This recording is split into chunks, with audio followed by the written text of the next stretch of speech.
Bly altyd vir my 'n wonderlike ding as ek my Bybel oopmaak om te preek en die boodskap wat die Here op my hart gelê het, is nog hier. As jong dag, nie baie lank nadat ons gered was nie, begin werk het vir die Here, onthou ek die eerste keer wat ek met my gebeur by 'n konferensie, ek het 'n vriend gehad, ons het saam gewerk, op daai stadium dieselfde deel, en toe ek voorkom en moet preek die dag, toe staan hy net so agter in die saal, maak van my so. En my preek kom uithaal, uit my Bybel uit. En dit is maar, ja, so deur die jare heen is ek altyd, maak maar seker voor jy inkom, jy weet, is hy nog daar, en dan is dit net so oop en daai, as jy oop, ja, kom ons bid saam. Here Jesus, U is ons Here, ons Koning.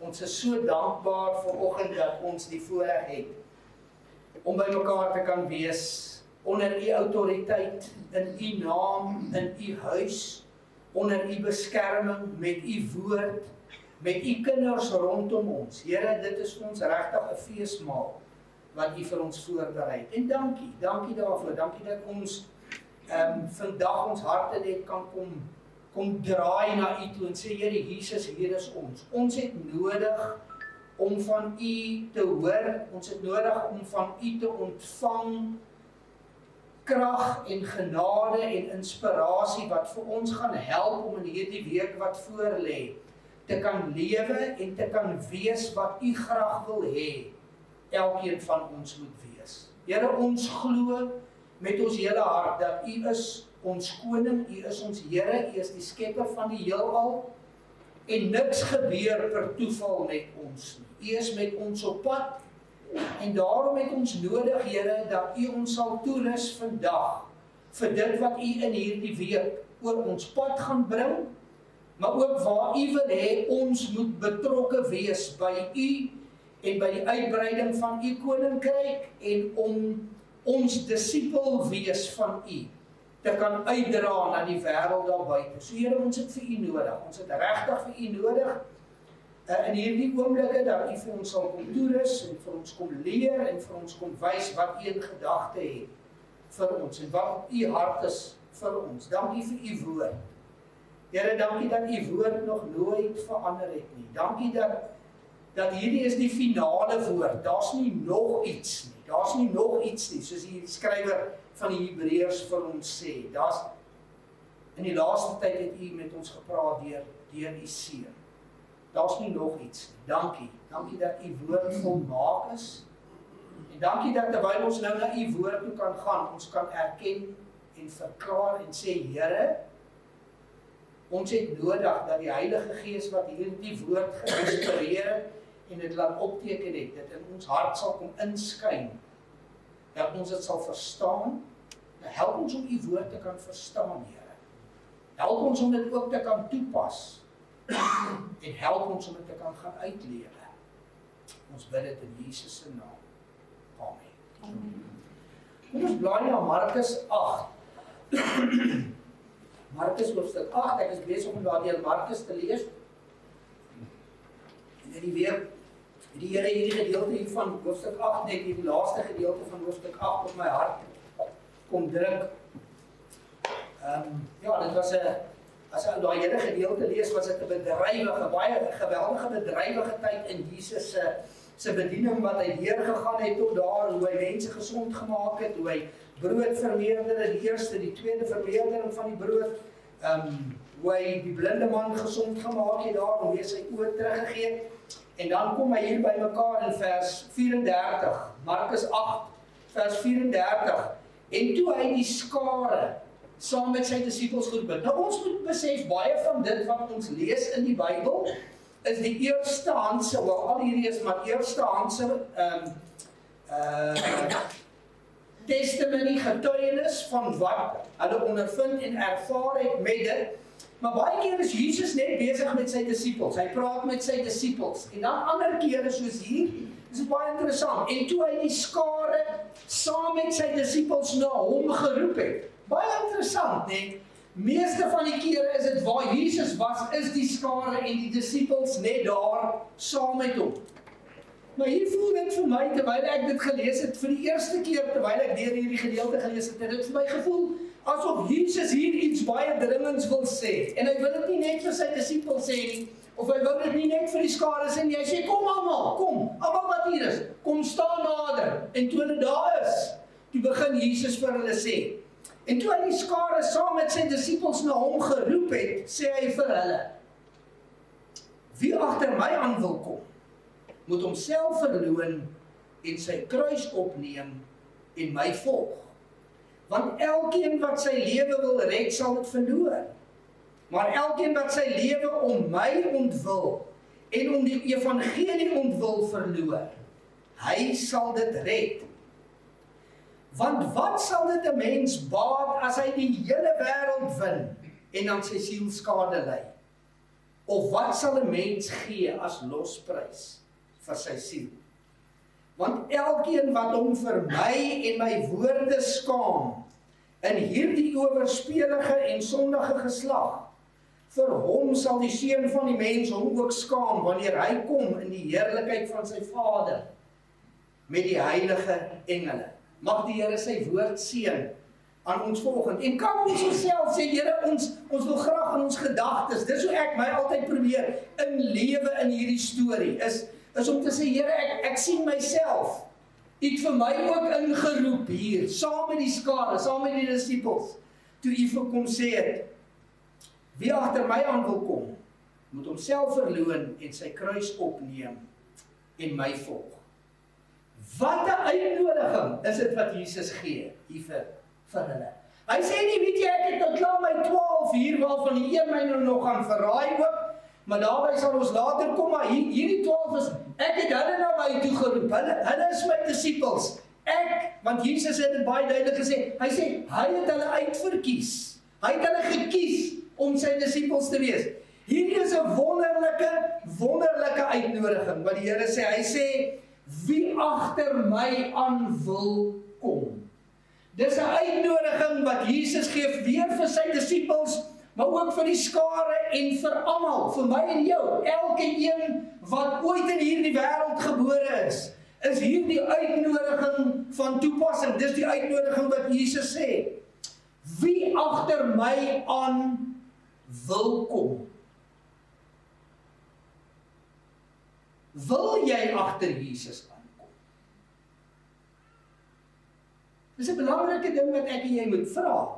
Want hierna gaan dit oor, kom ek agter Jesus aan of bly ek maar agter my eie dinge aangaan? Dis wat Jesus in hierdie gedeelte vir hulle sê. Hulle sê of jy gaan my volg of jy gaan jou eie neus volg. Jy gaan jou eie pad stap of jy gaan my pad stap. Dis die enigste twee moontlikhede. Jy kom of agter Jesus aan, of jy gaan maar net aan in die rigting waarin jy in elk geval op pad is. En Jesus gooi hierdie, hy sê dit ons vir ons in sy woord ook, sê vir ons, as jy vermoeid is, as jy berig, kom na my toe, kom na my toe. Hoeveel keer lees ons dit in die Bybel? Kom na my toe, kom na my toe. Dis hierdie uitnodiging wat Jesus vir ons gee. Hy sê, wie agter my aan wil kom? Dis jou keuse.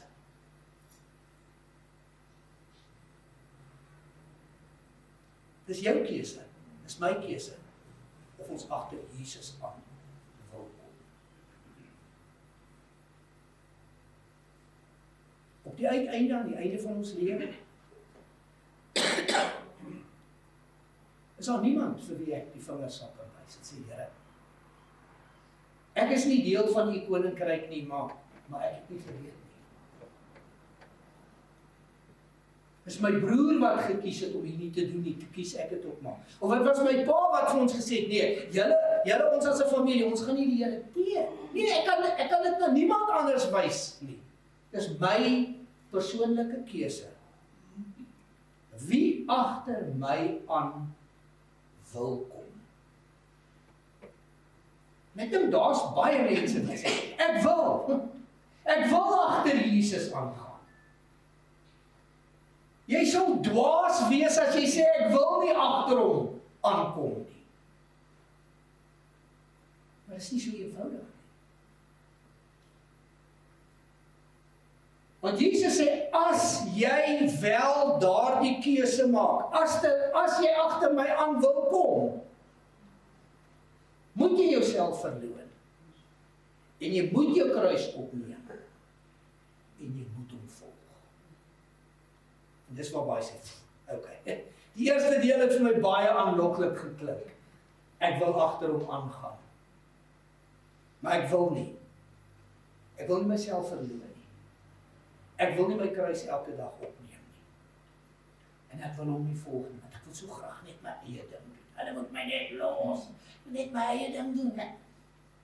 Ek is okay soos ek is. Ek gaan net so aan, ek word 'n bietjie beter, ek hervorm hier 'n dingetjie en ek hou op om 'n dingetjie daar te doen, of ek hou nou nie meer op om daar te doen nie, ek doen hom 'n bietjie skerp hier en so maar ek is alright. Jesus sê, nee.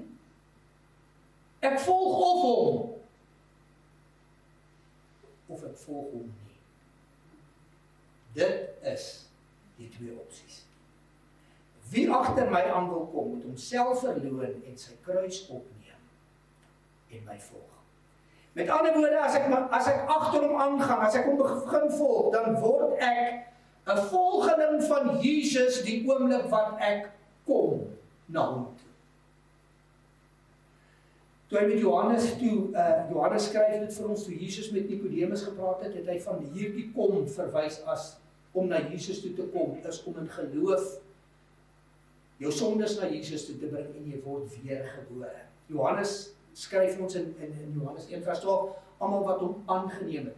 Daar kom 'n geleentheid en 'n oomblik in ons lewe wat ons die Here Jesus aanneem. Ons neem hom aan as ons saligmaker en ons verlosser, ons bely ons sondes. Hy maak ons regverdig deur sy kruisdood en ek en jy word sy kind. Ons word weergebore. Ons kry 'n tweede kans op die lewe.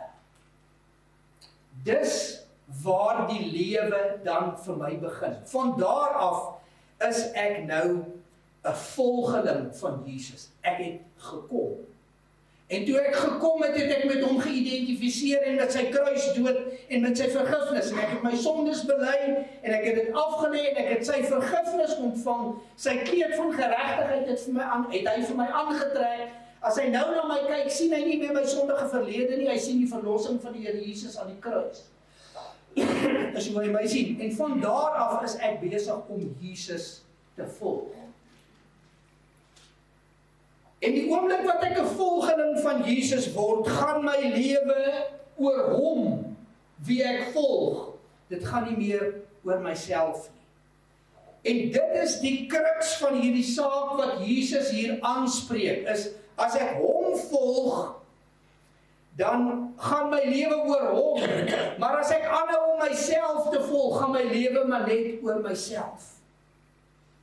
Wie agter my aan wil kom, moet homself verloon. Wat beteken dit om myself te verloon? Om te sê, as ek in die oggend wakker word en ek kyk in die spieël en sê, ek is nie meer Laurie nie. Ek kan dit maar sê tot ek blou word in my gesit. Ek is Laurie. My geboortesertifikaat sê dit vir my. My beeld in die spieël sê dit vir my. Ek kan sê, ek is nie Laurie nie. Ek is nie Laurie nie. Ek is nie Laurie nie. Ek kan dit sê tot ek, later soos die papegaaitjie. Ek is nie Laurie nie. Ek is nie Laurie nie. Dit beteken nie ek verloon myself nie. Wat beteken dit om myself te verloon? Ek kies om God en ander mense bo myself te stel. Om jouself te verloon is nie om te sê ek eet nou nie meer 'n steak nie, ek eet nou net 'n wortel. Dit sou 'n maklike manier gewees het van om jouself te verloon om te sê, okay, ek kan dit doen. Partykeer. Ek gaan myself verloon vandag. Ek gaan nie vleis braai nie. Ek gaan 'n patat en 'n wortel op die rooster sit en dan aan die einde van die aand sê, Jesus, ek het myself verloon. Dis nie wat dit is nie. Om jouself te verloon beteken jy kies Jesus wie jy volg en die mense rondom jou in God se wêreld kies jy bo jouself. Bo alles wat jy doen is ek is hier om God te dien. Ek is hier om mense te kan dien. Ek is hier dat God deur my hande, deur my voete, deur my finansies, deur my woorde, deur my dade, deur wat ek ook al het, mense te kan dien daarmee, dat hulle kan sien, dit is hoe iemand lyk wat die Here Jesus liefhet en volg. Dis om jouself te verloor. Dis nie maklik nie. Dis nie maklik. Ons eet eerder maar die worteltjie en die patat op die braaivleis, is vir ons makliker as om onsself te verloon, elke dag teen myself te sê, Here, vandag kies ek om die minste te wees. Help my om behoefte raak te sien. Here, en as ek die behoefte raak sien daar, dat ek die liefde in hierdie saak sal vat. As ek saam met iemand moet net sympathiseer, laat ek dit doen op 'n manier om vir hulle te sê, ek is jammer, ek ken nie jou situasie nie, ek verstaan dit nie, maar ek wil vir jou sê, ek is jammer saam met jou. Die Here verstaan jou situasie.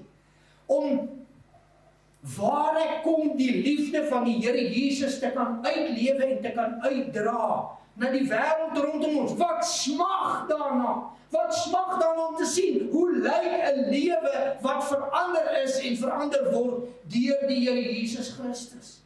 Was dit nie die groot behoefte van ons lewe toe ons nog ver weg van Jesus af was nie? Dat iemand net aan ons sou kom bewys het die liefde van die Here Jesus. En kom ons wees eerlik met hoeveel van ons het dit gebeur? Baie min van ons. Wat regtig kan sê, daai dag staan vir my uit. En daar's hierdie dag. Maar dit was nie 'n alledaagse gebeurtenis wat mense ons kom oorval het amper wat ek sê, gewys het van die liefde van die Here Jesus, omdat hulle self verloon en hulle self gee vir die wêreld. Kom ek en jy wees daardie volgeling van Jesus, wat Jesus gaan deel met mense.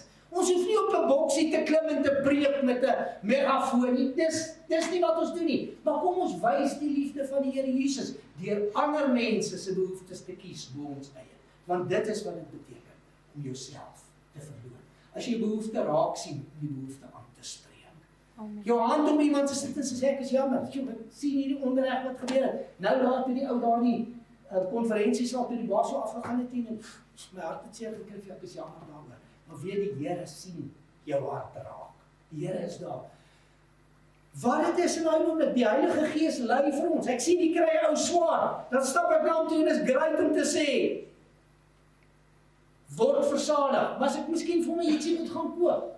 Ek sien 'n verskriklike voorstaan om geld vir iemand te gee aldag nie, want jy weet nooit waar gaan dit nie. Maar ontferm jou oor mense op 'n manier om te sê, hier is so baie armes. Jesus het gesê die armes sal ons altyd by ons hê. So is nie 'n nuwe ding nie. Dis nie dat by elke stopstraat het jy nou 3 ouens wat mekaar aflos.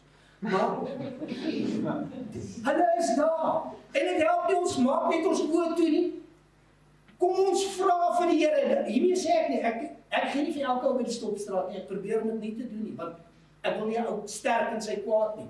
Maar om regtig gelei te word deur die Heilige Gees. Hoekom? Omdat ek volg Jesus. Hy sê, as iemand agter my aan wil kom, met homself verloon en sy kruis opneem en my volg. Omdat ek Jesus volg, is ek ingestel op sy stem, want sy Gees is nou in my hart. Toe ek tot bekering gekom het sy Heilige Gees in sy volheid in my hart kom woon, en nou lei sy Gees met my en hy praat met my. En as ek daar ergens kom en hier binne in my, is dit, ek sien iemand wat swaar kry, en skielik kom hierdie gedagte by my op, is daar 'n manier hoe jy hom kan help? En ek dink, Here, is daar regtig 'n manier hoe ek kan help? En hy sê, ja, gaan gou hier en koop vir my lekker yskoue koeldrankie en sê vir hom, dankie vir wat jy vir my doen. Dink jy is die duiwel wat dit vir my sê? Nee. Nee, die duiwel sal sê, nee man, koop vir my. Weet nie wat nie. Nee, die duiwel sou net vir ons gesê, vergeet hierdie ou. Weet jy kom ons hy hierdie gemors? Sy eie swak keuses. As ek en jy verantwoordelik gehou ons word vir ons eie swak keuses, as ons almal nog steeds op daardie hand. Maar dit is so maklik. Maar nou staan ek hierdie kant uit. Sy sê, nee, kom ons kom met haar. En as die Here vir ons sê, doen iets, raak betrokke, help. Kom ons doen dit. Kom ons wees die volgeling van Jesus, wat kies om onsself te verloon, dat iemand anders die geleentheid kan kry om nader aan Jesus te kan kom. Om self te verloon, sy kruis op te neem. Om jou kruis op te neem beteken daar's 'n prys wat betaal moet word. Die Here Jesus het dit geweet. Hy het geweet wat is die prys wat hy gaan betaal lank voor hy die kruis op sy skouer geneem het. Maar wat beteken dit om jou kruis op te neem? In die tyd van die Bybel, in die tyd van die Romeinse oorheersing wêreldwyd, het almal geweet reg deur die wêreld wat dit beteken om jou kruis op te neem. Dit beteken jy's ter dood veroordeel. Voor die son sak vanaand is jy vasgespijker aan hierdie kruis. Jou lewe soos jy dit gehad het tot hier is verby. Dis wat dit beteken. As hulle iemand gesien het wat sy kruis opneem en met die kruis stap, het hulle geweet, hierdie ou gaan aan hierdie kruis hang tot hy dood is. En die Here Jesus sê vir ons, as iemand agter my aan wil kom, moet hy homself verdoen en sy kruis opneem.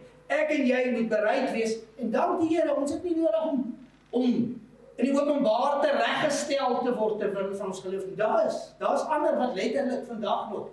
Hy kies vandag die Here Jesus om hom te volg. Môre het hy letterlik sy kruis opgeneem. En hy die hoogste prys betaal vir sy lewe, omdat hy die Here Jesus gekies het. Dit gebeur. Ons moet nie dink die tyd van martelaarskap is verby nie. Daar word meer Christene doodgemaak in die dag wat ek en jy lewe, in vandag, in 2026, Augustus 26, as ooit in die geskiedenis van die wêreld.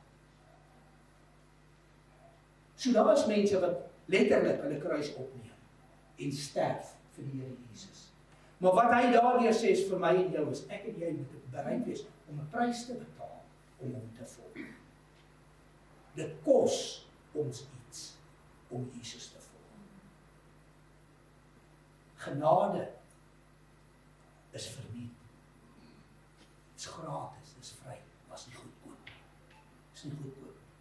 Jesus het met sy lewe daarvoor betaal.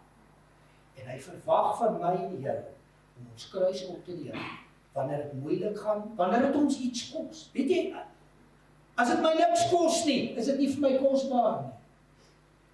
Maar as my Christenskap, my volg van Jesus vir my iets begin kos, dan word dit vir my wonderlik, dan word dit vir my kosbaar. Dan besef ek, Here, dis 'n geleentheid, ek dien iemand anders, ek dien, maar dis nie waaroor dit gaan nie. Here, dit bring vir my nader aan U, dit bring U nader aan my. En dis waaroor dit gaan. Homself verloon, sy kruis opneem en my volg. Doen en lewe soos Jesus wil hê. Ons moet lewe. Dit is eintlik so eenvoudig. Dus ons maak dit so moeilik. Die Christelike lewe is so ingewikkeld. Dit is nie. Wie agter my aan wil kom, homself verloon en sy kruis opneem en my volg. Nou doen en lewe ek en jy soos Jesus. 1 Johannes 2 vers 6 sê Johannes vir ons, hy wat sê, met ander woorde ek en jy wat sê dat ons in hom bly, in Jesus is, behoort self ook so te wandel soos hy gewandel het. Kan ek dit weer vir jou lees? Hy wat sê dat hy in hom bly, behoort self ook so te wandel soos hy gewandel het. Dis hoe dit lyk om Jesus te volg. Ons lewe en tree op soos Jesus sou optree en lewe as hy op. Dit is order. Ons kan nie by onsself nie. Ons hoef nie by onsself nie, want Jesus is in ons. Deur die Heilige Gees. Ons moet hom toelaat om deur ons hande, deur ons voete, deur ons gedagte, deur ons woorde, deur ons beursies, deur ons huise, deur ons karre, deur ons besittings, deur ons beleggings, deur wat ons het. Dis waar hy kom. Dis hoe dit gaan werk. Hy lewe nog steeds. Hy het nie hemel toe gegaan en van die aarde vergeet nie. Hy lewe deur my en jou. Ons is sy hande. Ons is sy voete. Die Standard Bank app wat ek het op my foon, is nie myne nie. Dis Jesus. As ek en jy dink, die gesondheid wat ons het, is ons. So, en dit word weggeneem. Ons geld, so. 'n Orkaan kom deur Pretoria, môre is ons almal gone, want hulle het sommer die versekering ook saam weggeblaas. Ons daar niks oor vir ons nie. Daar's ouens wat on top of the world was, en binne 'n paar minute, plat verby. Dit wat ek en jy het is, God leen dit vir ons. Dis genade, dis al wat dit is. Alles wat ek en jy het, is genade. Dis nie omdat ons oulik is. As ons moes vergoed word vir oulikheid, ek wil vir sê, dan was ons in die damps. Want daar is niks goeds in ons. Dis die genade van die Here Jesus oor ons. Ek en jy moet doen en lewe soos Jesus wil hê, ons moet lewe. En dan vra ek myself af, ek moes myself afvra in hierdie week, lewe ek soos Jesus? Nee. As baie keer wat ek my eie kop volg. Baie keer wat ek kortaf is. Baie keer dat ek ongeskild is met mense. Baie keer dat ek die waarheid dalk net so bietjie draai, dat ek daarom nou net 'n bietjie beter kan lyk, of dat ek nou net nie so in die moeilikheid is nie. En, nee, ons lewe nie. Ek moes vir die Here sê, Here, ek is jammer. Dis die begeerte van my hart. Here, ek is daartoe verbind. Maar daar is die kere wanneer ek na myself kyk en skaam kry. Moet sê, Here,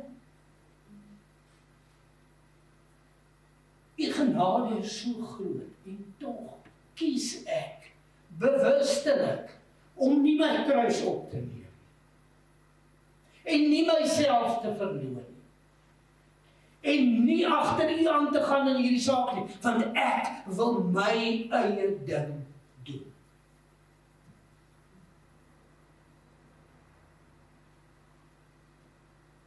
Lewe ek en jy met oorgawe soos Jesus. Want hy is in ons. Hy wil deur my en jou uitlewe na buite. Hy wil vir die wêreld daar buite wys hoe lyk hy deur my en jou.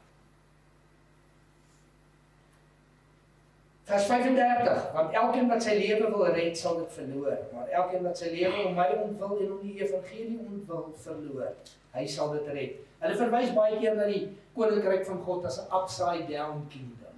Jy weet, dis andersom.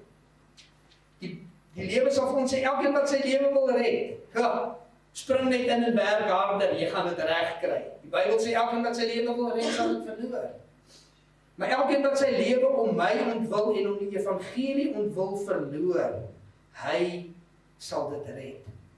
Gaan my lewe oor ek lynreg teenoor Jesus. Dis die beginsel wat ons hier in vers 35 kry. Sy koninkryk berus op heeltemal ander beginsels. As ek net lewe vir myself, sê Jesus, dan gaan ek my lewe verloor.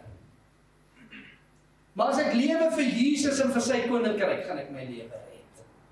So, hoekom in hemelsnaam wil ek nou lewe vir myself, as ek weet ek gaan my lewe verloor? Hoekom stort ek nie my krag en my energie in lewe saam met Jesus en lewe vir sy koninkryk nie? Want hy sê, dis die manier hoe my lewe behoue gaan bly. En dan dink ons myself, hoekom doen ons dit nie? As ons nou moet sit en ons moet 'n lysie opmaak van die pros en die cons, dan is die pros soveel meer. Waarom die waarheid te sê, ek dink die cons gaan leeg wees. Hoekom ek en jy nie Jesus moet volg met ons hele hart en ons hele lewe nie. As ons daai lys gaan maak, hy gaan aanhou en aan die ander kant, hoekom moet ek dit nie doen nie? Ons gaan sukkel om iets daarin te skryf. Wat gaan tot ons voordeel wees as ons vir onsself lewe en vir onsself kies nie? En weet jy wat doen ons? Ons sê, op papier maak het sin, maar kom ons gaan maar aan, ons lewe maar vir onsself. As daar nou iemand is wat deur mekaar is dit die mens.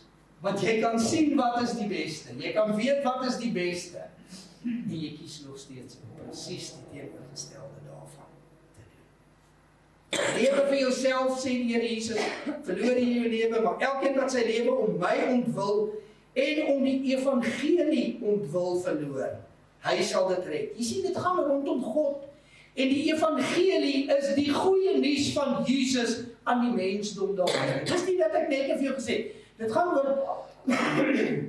Ons dien God in die eerste plek en die mense daar buite. Want dit gaan om God. Elkeen wat sy lewe om my ontwil verloor en om die evangeliese ontwil, met ander woorde die goeie nuus wat moet uitgaan na mense daar buite. Hulle sal hulle lewe red. Dit gaan oor Jesus en die boodskap van Jesus wat by die wêreld moet uitkom daar buite. Ek wil vir jou regtig sê, daar's mense daar buite wat totaal verward is. Totaal verward. Hulle het nodig om te hoor Jesus red. Hulle weet dit nie. Ons lewe in 'n tyd wat mense rondom ons lankal nie meer weet van God en die skrif ken en hulle gaan net aan, ja, ons is reg, ag, daar is soveel mense reg, ons los net alles uit en aan die einde kom ons net op 'n lekker plek waar ons gehoop het ons gaan wees. Nee, ons is op pad of hemel toe of hel toe. Mense moet weet, jy behoort of aan die Here Jesus of jy behoort aan die duiwel. Dis die keuse. Jy dien God of jy dien die vyand. Aan die einde van ons lewe is daar 'n hemel en 'n hel. En hoe ek en jy in die hemel gaan kom is deur om te kies om Jesus te volg. Wie agter my aan wil kom, moet homself verloor en sy kruis opneem en my volg. Jy sien, dit gaan nie meer oor my nie. Die oomblik, die dag toe ek gekies het om agter Jesus aan te stap, toe gaan dit nie oor my nie, dit gaan oor God en oor ander mense. Vers 36 sê, want wat sal dit 'n mens baat as hy die hele wêreld win en aan sy siel skade ly? Ek dink partykeer, omdat ek myself probeer indink in hierdie situasie, in die gedagte by my opgekom, ek wonder of Jesus 'n grap gemaak het. Jy weet of daar iets was van wat hy probeer sê het hier, ons kan ons partykeer, in 'n miljoen jaar sal ek dit nooit doen nie, of nee, wat dit ook al is. Jesus wat hier sê, wat sal dit 'n mens baat as hy die hele wêreld win en aan sy siel skade ly? Hy wou die skade aan die siel van die mens beklemtoon. Hy sê, wat sal dit 'n mens baat as hy die hele wêreld wen? Kan iemand, een persoon, die hele wêreld wen? Ek weet nie, ek het 'n bietjie gedink daaroor, om alles te hê, al die mense onderdanig aan hom, ek weet nie. Maar Jesus sê, al sou dit moontlik wees, you're still a loser. Jy dink jy kan alles, jy kan die hele wêreld wen. Jy gaan nog steeds aan jou siel skade ly, as jy hom nie volg nie. Dit maak die pros en die cons nog.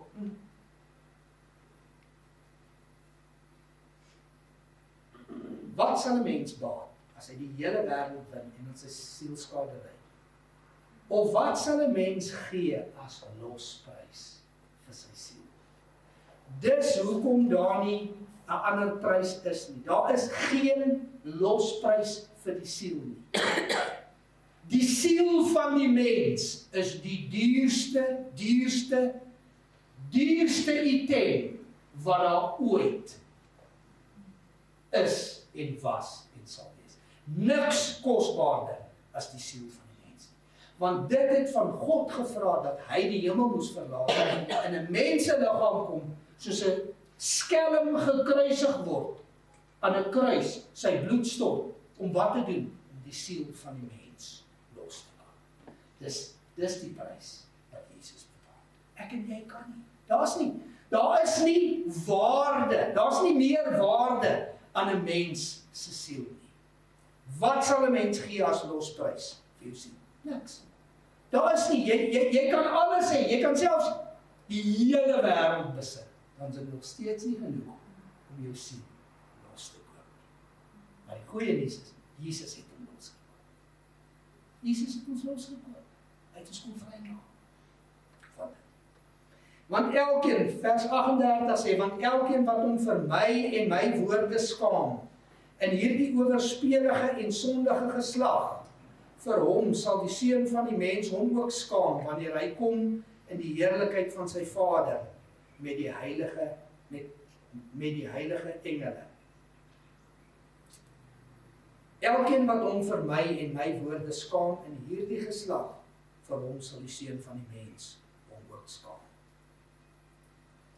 Wat sê Jesus hier? As my selfbeeld, my menswees, my status, al my accolades, as ek hulle daar voorhou, nie belangriker as God nie.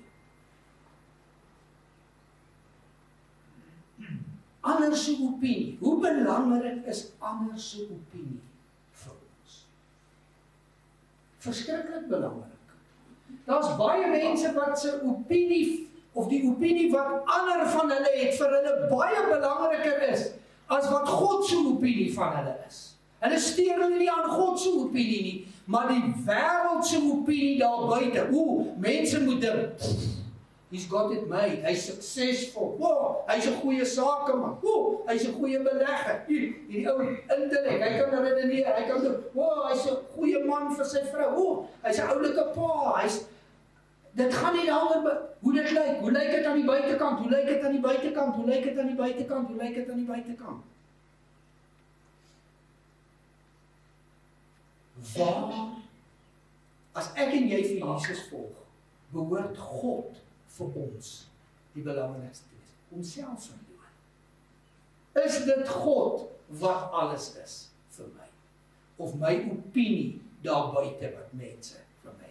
Want elkeen wat hom vir my en my woorde skaam in hierdie owerspelige en sondige geslag, vir hom sal die Seun van die mens hom ook skaam wanneer hy kom in die heerlikheid van sy Vader met die heilige engele.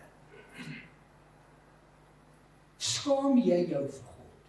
Skaam ek my vir God? Is daar die keer wat jy wegstap van 'n gesprek by die werk, of rondom die braaivleisvuur saam met van jou familie of jou vriende, wat jy wegstap daar en sê, Here, hierdie was die geleentheid. Ek moes daar opgestaan het vir U en die waarheid, en ek het gekies om stil te bly. Ja, dat is 'n keer. Wat ons kies. As ons vinnig ons vinger te wys na Judas Iskariot wat Jesus verraai het.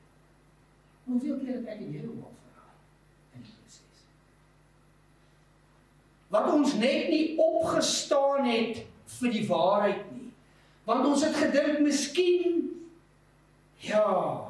glo ons stadig aan wat die wêreld vir ons sê, dat die Bybel is miskien nie heeltemal so geïnspireerd as wat ons dink nie. En jy weet, tye het daarin baie verander, en kultuur het daarin baie verander, en wat baie nuwe dinge intussen aan die lig gekom. Jy weet, die Bybel is geskryf in 'n tyd toe mense nog nie baie geweet het nie. Jy ken daai argumente, ja, dis alles uit die oude doos uit wat dit kom. Is nie meer heeltemal so relevant. Ja, in daai tyd kan jy dink, maar die Bybel is nie meer so relevant nie. Dit het 'n bietjie onpopulêr geword om die Bybel deesdae te quoteer en aan te haal en te sê, kom ons doen dinge volgens die beginsels van die skrif. Nee, bietjie onpopulêr, jong, dit werk nie regtig meer so baie lekker. Alles wat julle sê uit die Bybel uit is ook nie heeltemal polities korrek vandag, wat dit veronderstel is om te wees nie. Ja, is nie heeltemal so polities korrek.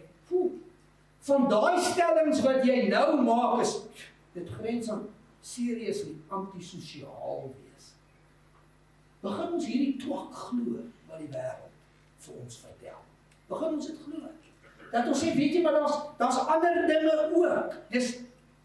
Dis nie net, en daar's ander dinge wat die waarheid is, ja, swaartekrag. Dis die waarheid. Stry nie daarmee nie. Maar om ander goed te begin inbring om kompromieë te maak. Want elkeen wat hom vir my en my woorde skaam, in hierdie owerspelige en sondige geslag, vir hom sal die Seun van die mens hom ook skaam. Vir my en my woorde. Ek wil vir jou sê, as 'n volgeling van die Here Jesus, is die tyd vir my en jou nou, in 2026, om op te staan vir die waarheid en die egtheid van die woord van God. Want mense kan sê wat hulle wil, hulle het gekom en gegaan. God het gesê, en hy staan nog steeds. God se woord verander nie. Ek het hierdie teksversie, ek hom altyd dram, ek sal nie sê altyd in my sak nie, maar baie keer in my sak en hy is altyd voor in my Bybel, 2 Timoteus 3 vers 16 en 17, en ek herinner myself baie dikwels daaraan. Paulus wat sê, die hele skrif is deur God ingegee. As jy begin glo dat mense vir jou sê, daar's dele van die Bybel wat nie waar is nie, dan wil ek vir jou sê, wees versigtig vir wie jy oor uitleen. Want Paulus sê vir ons in 2 Timoteus 3 vers 16, die hele skrif is deur God ingegee. Met ander woorde, alles wat hier staan, is God se woord. God het dit so beskik, dat ons het die som totaal van sy woord. Die hele skrif is deur God gegee, en is nuttig tot lering, tot weerlegging, tot teregwysing, tot onderwysing in die geregtigheid. Hoekom? Sodat die mens van God volkome kan wees vir elke werk volkome toegerus. God se woord is die swaard waarmee ek en jy deur hierdie lewe gaan en die vyand oorwin. As ons begin twyfel aan God se woord en sê ja, ek glo eerder wat hulle vir my sê vandag is 'n populêre politieke oortuiging of is 'n goeie sosiale beginsel, maar dit bots met die woord van God, dan wil ek vir jou sê, daar moet geen twyfel oor ons wees. Wie glo ons en wie glo ons nie? Die tyd het gekom vir my en jou, wat Jesus volg, om ernstig te let op hom en op sy woord. Weeg. En jy sê, ja, maar daai ou het gesê nie. Wat sê God?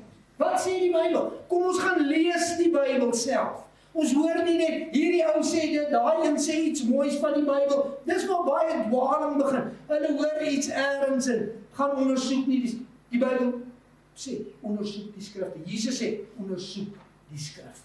Gaan lees jou Bybel. Of hy in papier is, of hy op jou foon is, of hy op jou laptop is, wat ook al. Kom ons spandeer soveel tyd. Ons mors, en ek sluit myself daarby uit. Soveel, of in daarby, ek sluit myself nie uit nie, ek sluit myself in. Ons mors soveel tyd met sosiale media, wat ons scroll, tiek. Kom ons vat 'n kwart van daai tyd, en ons gaan ondersoek die skrifte. Ek wil vir jou sê, ons lewe sal verander word. Ons lewe sal begin rigting kry. Ons sal volgelinge van Jesus wees, wat sy woord, hom en sy woord erken. Elkeen wat hom vir my en my woorde skaam in hierdie owerspelige en sondige geslag, vir hom sal die seun van die mens hom ook skaam, wanneer hy kom in die heerlikheid van sy Vader met die heilige engele. So Jesus se vraag hier is dan, kies ons eerder die goedkeuring van wie hy hierna verwys as die owerspelige en sondige geslag. Ons kies eerder hulle opinie as sy woorde, as dit wat hy sê. Ons gaan eerder met die tendens van die wêreld. En dit is baie interessant dat hy verwys hier na 'n owerspelige en 'n sondige geslag. Wat is oorspel? Dis seks met iemand anders binne in my huwelik. Dis wat oorspel betref. Dis 'n hoerery in 'n huwelik. Dis 'n sterk woord wat gebruik word hier. Die Bybel spreek hom baie sterk uit oor oorspel. Hierdie owerspelige en sondige geslag. Want hy het met die Israeliete gepraat. Hulle was die volk van God. Hulle hoereer agter die ander gode aan. Hy sê, julle is 'n owerspelige geslag. Ons, selfs as die kerk van Jesus vandag, ons sê ons behoort aan hom, maar ons kan nie meer sy woord heeltemal. Hoekom? Want die kerk hoereer agter ander gode aan vandag. Dis 'n geweldige sterk ding wat hier gebruik word. Ek wil gou vir julle lees Jakobus, dat ek dit kan kry. Jakobus 4 vers 4.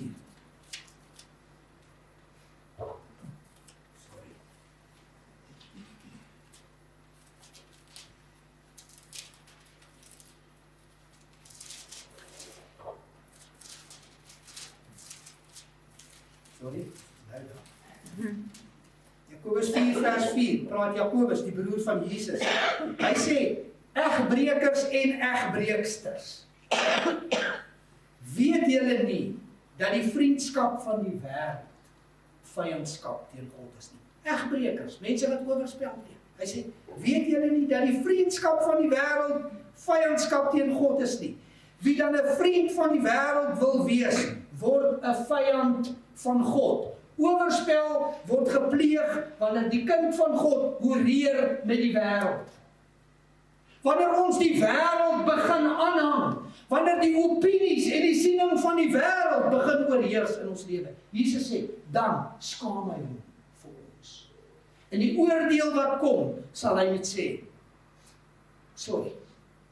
Elkeen wat hom vir my en my woorde skaam in hierdie owerspelige en sondige geslag, vir hom sal die Seun van die mens hom ook skaam wanneer hy kom in die heerlikheid van sy Vader met die heilige engele. Dis nie waar ek en jy wil beland nie. Nee, ons wil hom volg. Ons wil saam met hom stap. Ons wil aan die einde kom en sê, hoor, mooi so, goeie en getroue diensknegt. Wie agter my aan wil kom, moet homself verloon en sy kruis opneem en my volg. Wie agter my aan wil kom? Ek en jy moet vanoggend weer besluit. Wil ons nog agter hom kom? Is daai keuse wat ons miskien jare terug gemaak het, is dit nog steeds die keuse wat ons motiveer en ons dryf vandag? As iemand agter my aan wil kom. Jy sien, want dan is God en die evangelie vir ons belangrik. 'n Volgeling van Jesus, hy's gefokus op Jesus en hy's gefokus op die mense rondom hom. Ek lees gou vir julle hierdie stukkie wat ek geskryf het, wat ek raak gelees het in die week. Ek kan nie eens onthou wie dit geskryf nie, maar dit het vir my net my hart aangegryp. Hy sê, die skrywer sê, I may never be asked to lay down my life in an extravagant display of sacrifice. But an act of love doesn't need to be dramatic to be transformative. As I remain in Christ, I slowly begin to realize that one of the simplest ways I can love today is by paying holy attention to the people God places in front and around me. Dat ek hom erken en dat ek sy woord, die evangelie, deel, die manier hoe ek lewe met die rondom my. Baie keer dink ons sal soos die Jim Elliots en die Richard Wurmbrands, ons is bereid om die ultimate sacrifice te bring vir dit. An act of love doesn't need to be dramatic to be transformative. Kom ek en jy gaan wees die volgers van Jesus in hierdie week, wat hy wil hê ons moet wees. Kom ons gaan reflekteer hom aan die wêreld daarby. Kan ons dit doen? Kom ons bid saam. Here Jesus, baie dankie vir hierdie uitnodiging wat u aan die skare en aan u disippels en aan ons klompie hier by Olikleria vanoggend opnuut kom gee. As iemand my wil volg. Here, ons steek vanoggend opnuut ons hand op. Ons sê, Here, ons wil. Maar is baie meer as net my hand wat ek opsteek. Here, dis my hart wat ek na u toe bring. Want my hand steek ek op en ek steek hom op en ek steek hom op en ek kom nêrens nie. Here, ons bring vanoggend ons harte na u toe. En ons sê, Here, ons wil u volg. Ons wil op u gefokus wees. Ons wil onsself verloon. Ons wil ons kruis opneem. En ons wil u volg. Help ons in hierdie week om dit pragtig